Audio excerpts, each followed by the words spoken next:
กรและเจ้าของงานในทั่วโลกได้ร่วมกันจัดตั้งงานร่วมชุมนุมใหญ่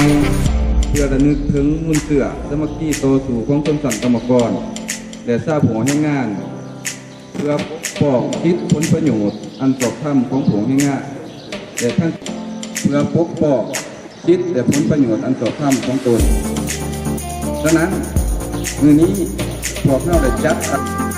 ขึ้นเดาขึ้นมุ่นเสือประวัติศาสตร์ของกรรมกรสากลโดยขอเรียนเชิญ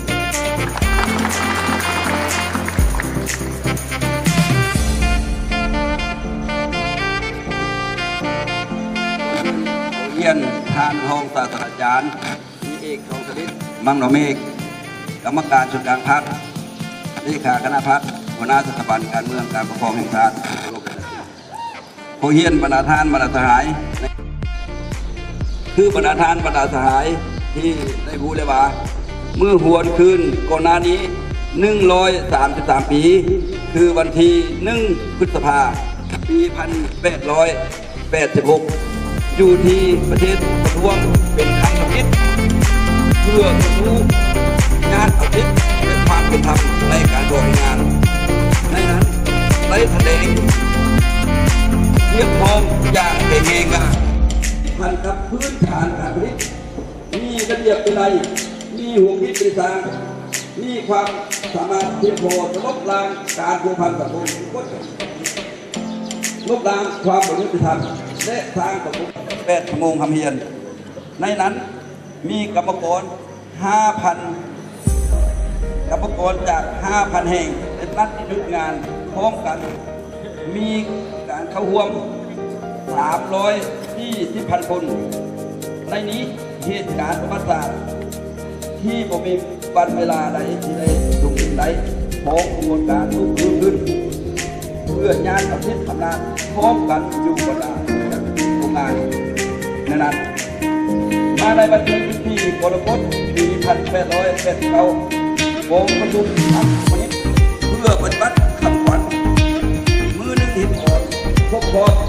103 จุดอย่างในทางการบรรยากาศทุกท่านทุกคนได้ทราบประกอบหาความสำเร็จการดำเนินการบ้านสร้างพนักงานครูอาจารย์นักศึกษาและประชาชนกองทัพสถาบันปัญญามาที่กองทัพใดทางประเทศกองทัพเขาเพราะอยู่สถาบันการเมืองและการปกครองคณะของเรากองทัพใหญ่พัฒนาของสถาบันดังนั้นในเวลาที่มีความหลายคนตั้งใจปัดกรรมกรระบบเป็นพันมุ่งเพื่อการออกเหตุทบทวนเขาในการปกปักรักษาทางสาธารณสุขคิดเป็นทางปฏิบัติหน้าที่การเมืองของตัวเองให้สำเร็จผลเป็นอย่างอันที่ 2ต้องออกเพลงค้นคว้าทฤษฎีรู้ความสามารถเกี่ยวกับเรียกงานของมหาวิทยาลัยและความรู้ในการอื่นของรัฐบาลอันที่ 3เขาจะใส่ข้อมูลตัวเราเองทางการผู้ปฏิบัติ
มิตรอยู่เคียงกัน เชียวไปสายอยู่ในสโมสรนั่นเลย ความห่วงใยส่งเสริมผลิตเศรษฐกิจสร้างก้าวไปให้เมืองใสวิไลร่วมใจพัฒนาส่งเสริม ไปเห็นอยู่ในสโมสรอย่าตื่นเลย กรรมการประสานเข้มแข็งได้เป็นแม่แยงเป็นตัวแทนที่มีปลายทางร่วมมือสากลแลกเปลี่ยนบทเรียนเรื่อยมาออกแห่งร่วมกันสร้างสรรค์พัฒนาบ้านเมืองของเรา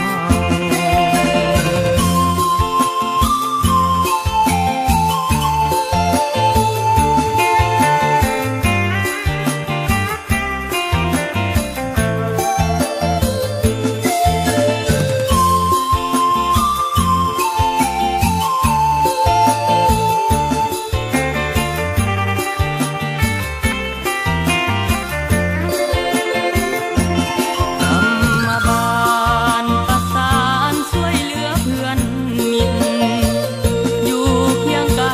สิทธิ์กรรมกรด้วยความห่วงใยส่งเสริมผลิตเศรษฐกิจสร้างก้าวไป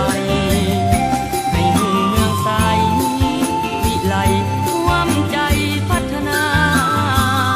ส่งเสริมผลงานกรรมบาลประสานเข้มแข็งได้เป็นแม่แยงเป็นตัวแทนที่มีคุณค่าร่วมมือสากลแลกเปลี่ยนบทเรียนเรื่อยมาออกแรงร่วมกันสร้างสรรค์พัฒนาบ้านเมืองของเร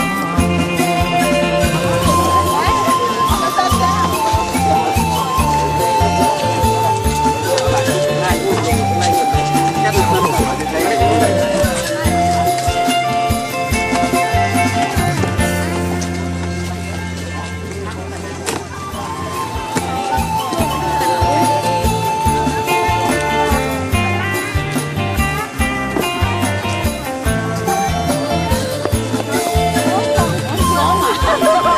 เอาโลดเลยยัง